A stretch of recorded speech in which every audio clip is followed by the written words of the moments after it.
حضور اکرم صلی اللہ علیہ وسلم نے فرمایا کہ تمام اعمال کا دار و مدار نیت پر ہے، اور ہر عمل کا نتیجہ ہر انسان کو اس کی نیت کے مطابق ہی ملے گا۔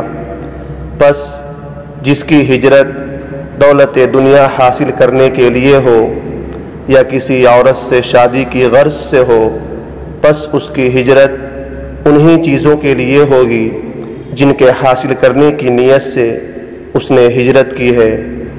صحیح بخاری حدیث نمبر 1۔